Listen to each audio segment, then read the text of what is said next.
Now's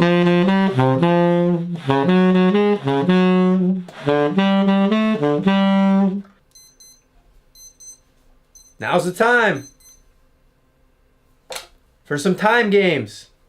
Check it out.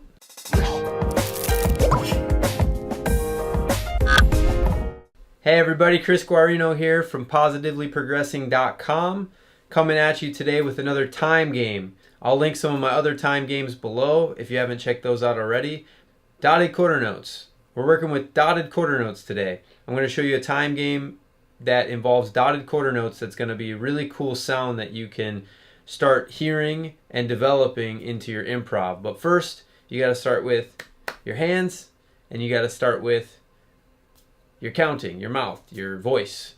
All right, so let's get started. So I'm going to show you the exercise slowly. Now you can use a metronome if you'd like. You don't have to use a metronome, as Adam Neely showed in one of his videos. I'll put a link to that too, that we are actually pretty good at keeping time. We're just naturally good at keeping time.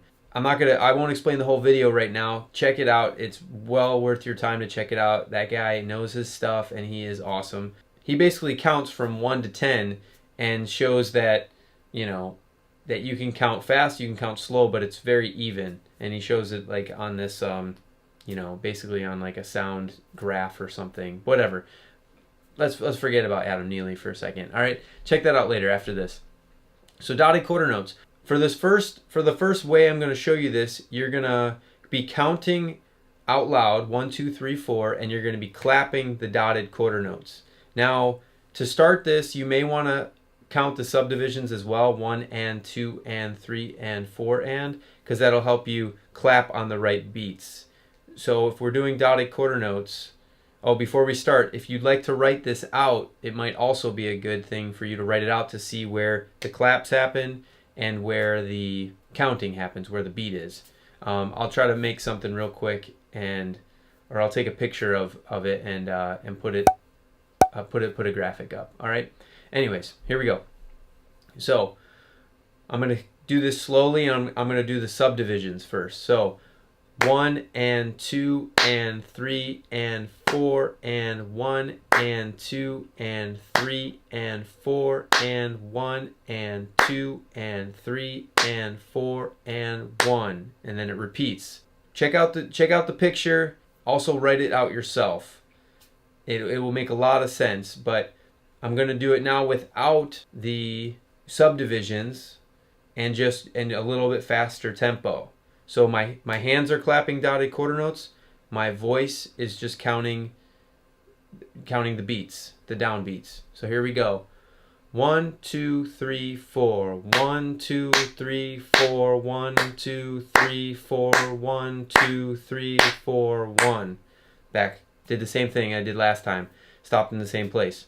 So as you can tell, if you notice when I was clapping and counting, every other clap is going to be on a downbeat. So on the first bar, it lands on 1, and then it lands on 4, with the other dotted quarter note landing on the and of 2. So then the next measure we get to, the clap's going to start on the and of 1. It's going to hit the downbeat of 3, and then it's going to hit the and of 4. The third measure, you're hitting right on 2, and then you're hitting on the and of 3 for your clap. So once you get that down, you can start speeding it up, but you could also do this next part of the exercise, and this is, I don't know if this is a progression, or if you could start this way too, I guess, if you'd like to, but I like the first way better, because then you're keeping time. So this time you could put a metronome on. I'm not going to put one on right now, but I'm just going to clap the downbeats, and I'm going to sing the dotted quarter notes. I'm going to do a bar out in front of just clapping. Da da da da da da da da da. All right, so you can also do that, and doing that may help you bring it to the instrument, where then you can do a whole array of things. Your boundaries are the limits of your creativity, meaning that you can take this through a blues and just playing, roots. You could play thirds. You can start playing scales this way. You can do anything you want.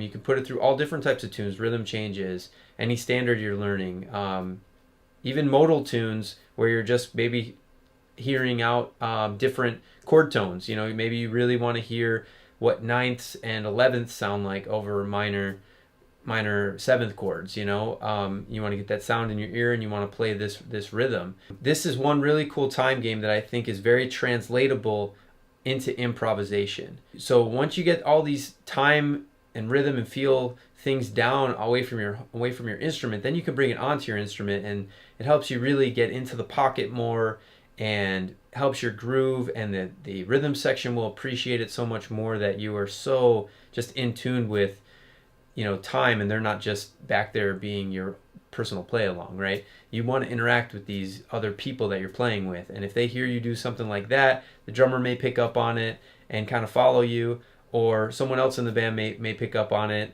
and feed off of that. So it's always cool to have a melodic instrument kind of do something rhythmic to kind of change it up and to, you know, allow the percussionist and the bass player and the piano player, guitar player, to kind of give them some freedom too.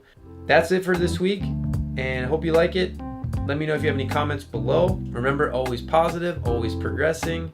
I will see you next time. Thank you so much for your support, and take care. Later. So here's a quick example of root movement using dotted quarter notes in 4/4 time through a blues. Did I say that already? E flat. 3, 4.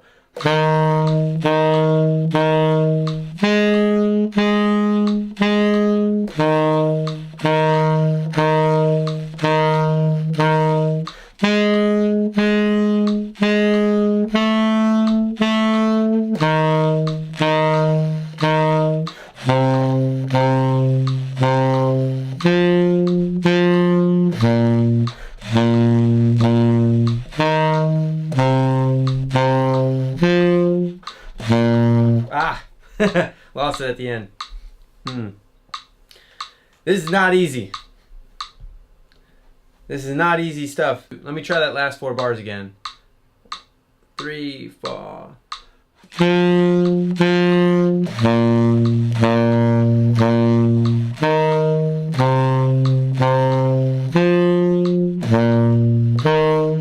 There it is.